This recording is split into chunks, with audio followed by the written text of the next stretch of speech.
ಎರಡೂ ಕೈಗಳಿಲ್ಲ, ಆದರೂ ಛಲ ಬಿಟ್ಟಿಲ್ಲ. ಕಾಲಿನಿಂದಲೇ ಚಿತ್ರ ಬರೆದು ಇಂಡಿಯಾ ಬುಕ್ ಆಫ್ ರೆಕಾರ್ಡ್ಸ್ ಸಾಧನೆ. ಬಂಟ್ವಾಳದ ಯುವಕ ಕೌಶಿಕ್ ಆಚಾರ್ಯ ಕಾಲಿನಿಂದಲೇ ಚಿತ್ರ ಬರೆದು ಇಂಡಿಯಾ ಬುಕ್ ಆಫ್ ರೆಕಾರ್ಡ್ಸ್ ಸಾಧನೆ ಮಾಡಿದ್ದಾರೆ. ಹುಟ್ಟುವಾಗಲೇ ಎರಡೂ ಕೈಗಳಿಲ್ಲ ಎಂಬುದು ಹಲವರಿಗೆ ಜೀವನದಂತ್ಯ ಎನಿಸಬಹುದು. ಆದರೆ ಬಂಟ್ವಾಳದ ಯುವಕ ಕೌಶಿಕ್ ಆಚಾರ್ಯ ಅವರ ಪಾಲಿಗೆ ಅದು ಹೊಸ ಬದುಕಿನ ಆರಂಭವಾಯಿತು. ದೈಹಿಕ ಮಿತಿಯನ್ನು ಎಂದಿಗೂ ಕೊರತೆಯಾಗಿ ಪರಿಗಣಿಸದವರು ಕಾಲನ್ನೇ ಕೈಯನ್ನಾಗಿ ಮಾಡಿಕೊಂಡು ಚಿತ್ರಕಲೆಯ ಲೋಕದಲ್ಲಿ ತಮ್ಮದೇರಾದ ಗುರುತು ಮೂಡಿಸಿದ್ದಾರೆ. ಇದೀಗ ಸ್ವಾಮಿ ವಿವೇಕಾನಂದರ ತಲೆಕೆಳಗಿನ ಭಾವಚಿತ್ರವನ್ನು ಕೇವಲ 13 ನಿಮಿಷ 4 ಸೆಕೆಂಡ್‌ಗಳಲ್ಲೇ ಕಾಲಿನಿಂದ ಬಿಡಿಸಿ ಇಂಡಿಯಾ ಬುಕ್ ಆಫ್ ರೆಕಾರ್ಡ್‌ನಲ್ಲಿ ಸ್ಥಾನ ಪಡೆಯುವ ಮೂಲಕ ಎಲ್ಲರ ಗಮನ ಸೆಳೆದಿದ್ದಾರೆ. ಬಂಟ್ವಾಳ ಕಂಚಿಕಾರಪೇಟೆಯ ನಿವಾಸಿಯಾಗಿರುವ ಕೌಶಿಕ್ ಆಚಾರ್ಯ ರಾಜೇಶ್ ಆಚಾರ್ಯ ಹಾಗೂ ಜಲಜಾಕ್ಷಿ ದಂಪತಿಯ ಪುತ್ರ. ಹುಟ್ಟುವಾಗಲೇ ಮಗುವಿಗೆ ಎರಡೂ ಕೈಗಳಿಲ್ಲ ಎಂಬ ವಿಚಾರ ತಿಳಿದಾಗ ಕುಟುಂಬಕ್ಕೆ ಆಘಾತವಾಗಿತ್ತು. ಆದರೆ ಮಗನ ಭವಿಷ್ಯವನ್ನು ಕೊರಗಿನಲ್ಲಿ ಕಳೆಯುವುದಕ್ಕಿಂತ ಧೈರ್ಯದಿಂದ ಬೆಳೆಸಬೇಕು ಎಂದು ನಿರ್ಧರಿಸಿದ ಪೋಷಕರು ಆತನಲ್ಲಿ ಆತ್ಮವಿಶ್ವಾಸ ತುಂಬಿದರು. ವಿಶೇಷವಾಗಿ ತಾಯಿ ಜಲಜಾಕ್ಷಿ ಶಾಲೆಗೆ ಹೋಗುವ ಮುನ್ನವೇ ಕಾಲಿನ ಹೆಬ್ಬೆರಳುಗಳ ನಡುವೆ ಪೆನ್ಸಿಲ್ ಹಿಡಿಸಿ ಅಕ್ಷರ ಬರೆಯುವುದನ್ನು ಕಲಿಸಿದರು. ಇದೇ ಮುಂದೆ ಆತನ ಬದುಕಿನ ದಿಕ್ಕನ್ನೇ ಬದಲಿಸಿತು. ವಿಶೇಷ ಮಕ್ಕಳ ಶಾಲೆಗೆ ಸೇರಿಸದೆ ಸಾಮಾನ್ಯ ಮಕ್ಕಳ ಜೊತೆಗೆ ಓದುವಂತೆ ಪೋಷಕರು ನಿರ್ಧರಿಸಿದರು. ಎಲ್ಲರಂತೆ ಬದುಕಬೇಕು, ಎಲ್ಲರ ಜೊತೆ ಸ್ಪರ್ಧಿಸಬೇಕು ಎಂಬ ಮನೋಭಾವವನ್ನು ಬಾಲ್ಯದಲ್ಲೇ ಕೌಶಿಕ್‌ನಲ್ಲಿ ಬೆಳೆಸಿದರು. ಇದೇ ಕಾರಣದಿಂದ ಶಾಲೆಯಲ್ಲಿನ ಚಿತ್ರಕಲೆ ಸ್ಪರ್ಧೆಗಳು, ವಿವಿಧ ಸಾಂಸ್ಕೃತಿಕ ಕಾರ್ಯಕ್ರಮಗಳಲ್ಲಿ ಅವರು ಸಕ್ರಿಯವಾಗಿ ಭಾಗವಹಿಸುತ್ತಿದ್ದರು. ಚಿತ್ರಕಲೆಯತ್ತ ಕೌಶಿಕ್‌ಗೆ ಬಾಲ್ಯದಿಂದಲೇ ವಿಶೇಷ ಆಸಕ್ತಿ.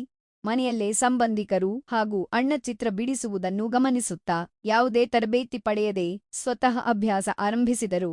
Charcoal art, pencil sketch, clay modelling ಸೇರಿದಂತೆ ವಿವಿಧ ಕಲಾ ಪ್ರಕಾರಗಳನ್ನು ಕೇವಲ ಗಮನಿಸುವುದರ ಮೂಲಕವೇ ಕಲಿತುಕೊಂಡರು. ರಜಾ ದಿನಗಳಲ್ಲಿ ಸಮಯ ವ್ಯರ್ಥ ಮಾಡದೆ ನಿರಂತರ ಅಭ್ಯಾಸ ನಡೆಸಿದರು. ಇದು ಅವರ ಪ್ರತಿಭೆಯನ್ನು ಮತ್ತಷ್ಟು ಅರಳುವಂತೆ ಮಾಡಿತು. ಆರಂಭದಲ್ಲಿ ಹವ್ಯಾಸವಾಗಿದ್ದ ಚಿತ್ರಕಲೆ ಕ್ರಮೇಣ ಸಮಾಜ ಸೇವೆಯ ಸಾಧನವಾಯಿತು.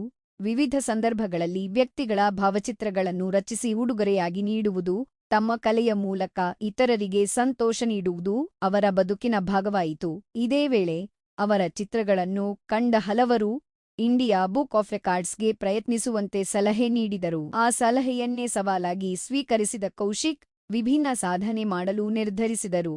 ಸ್ವಾಮಿ ವಿವೇಕಾನಂದರ ತಲೆಕೆಳಗಿನ ಭಾವಚಿತ್ರವನ್ನು ಅರಿಶಿಣದ ಪುಡಿ ಹಾಗೂ ಅಂಟಿನ ಸಹಾಯದಿಂದ ಕಾಲಿನ ಮೂಲಕ ಅತ್ಯಂತ ವೇಗವಾಗಿ ಬಿಡಿಸುವ ಅಭ್ಯಾಸ ಆರಂಭಿಸಿದರು. 2 ಪ್ರಯತ್ನಗಳು ವಿಫಲವಾದರೂ 3ನೇ ಪ್ರಯತ್ನದಲ್ಲಿ ಯಶಸ್ಸು ಕಂಡ ಅವರು ಕೇವಲ 12 ನಿಮಿಷ 4 ಸೆಕೆಂಡ್‌ಗಳ ಅವಧಿಯಲ್ಲಿ ಚಿತ್ರ ಪೂರ್ಣಗೊಳಿಸಿ ಇಂಡಿಯಾ ಬುಕ್ ಆಫ್ ರೆಕಾರ್ಡ್ಸ್‌ನಲ್ಲಿ ತಮ್ಮ ಹೆಸರು ದಾಖಲಿಸಿದರು.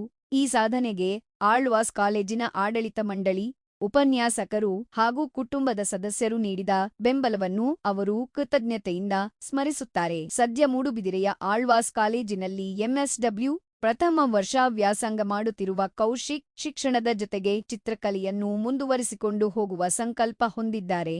ಪೆನ್ಸಿಲ್ ಸ್ಕೆಚ್‌ಗಳು, ಚಾರ್ಕೋಲ್ ಆರ್ಟ್‌ಗಳು ಹಾಗೂ ಶ್ರೀಕೃಷ್ಣನ ಭಾವಚಿತ್ರ ಸೇರಿದಂತೆ ಅನೇಕ ಕಲಾಕೃತಿಗಳು ಸಾಮಾಜಿಕ ಜಾಲತಾಣಗಳಲ್ಲಿ ಉತ್ತಮ ಮೆಚ್ಚುಗೆ ಪಡೆದಿವೆ. ಚಿತ್ರಕಲೆ ಮಾತ್ರವಲ್ಲದೆ ನೃತ್ಯದ ಮೇಲೂ ಅವರಿಗೆ ವಿಶೇಷ ಆಸಕ್ತಿ ಇದ್ದು, ಮುಂದಿನ ದಿನಗಳಲ್ಲಿ ರಿಯಾಲಿಟಿ ಶೋ ವೇದಿಕೆಯಲ್ಲೂ ತಮ್ಮ ಪ್ರತಿಭೆ ಪ್ರದರ್ಶಿಸುವ ಕನಸು ಕಾಣುತ್ತಿದ್ದಾರೆ. ನನ್ನ ಬದುಕಿನಲ್ಲಿ ನನ್ನ ತಾಯಿಯ ಪಾತ್ರವನ್ನು ಎಂದಿಗೂ ಮರೆಯಲು ಸಾಧ್ಯವಿಲ್ಲ.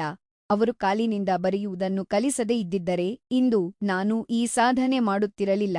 ನನ್ನ ಮಿತಿಯನ್ನು ನಾನು ಎಂದಿಗೂ ಕೊರತೆಯಾಗಿ ನೋಡಿಲ್ಲ. ನನ್ನ ಕಲೆಯ ಮೂಲಕ ಜನರಿಗೆ ಸಂತೋಷ ನೀಡಬೇಕು, ಇನ್ನಷ್ಟು ಸಾಧನೆ ಮಾಡಬೇಕು ಎಂಬುದೇ ನನ್ನ ಗುರಿ ಎಂದು ಕೌಶಿಕ್ ಆಚಾರ್ಯ ಹೇಳುತ್ತಾರೆ. ಎರಡೂ ಕೈಗಳಿಲ್ಲ ಎಂಬ ದೈಹಿಕ ಮಿತಿಯನ್ನು ಛಲ, ಆತ್ಮವಿಶ್ವಾಸದ ಮೂಲಕ ಮೀರಿದ ಕೌಶಿಕ್ ಆಚಾರ್ಯ ಸಾಧನೆಗೆ ದೇಹವಲ್ಲ, ಮನಸ್ಸು ಮುಖ್ಯ ಎಂಬುದನ್ನು ತಮ್ಮ ಬದುಕಿನ ಮೂಲಕ ಸಾಬೀತುಪಡಿಸಿದ್ದಾರೆ. ಅವರ ಈ ಸಾಧನೆ ವಿಶೇಷಚೇತನರಿಗೆ ಮಾತ್ರವಲ್ಲ, ಬದುಕಿನಲ್ಲಿ ಸಣ್ಣ ಸವಾಲುಗಳಿಗೂ ಹಿಂಜರಿಯುವ ಪ್ರತಿಯೊಬ್ಬರಿಗೂ ಸ್ಫೂರ್ತಿಯಾಗಿದೆ.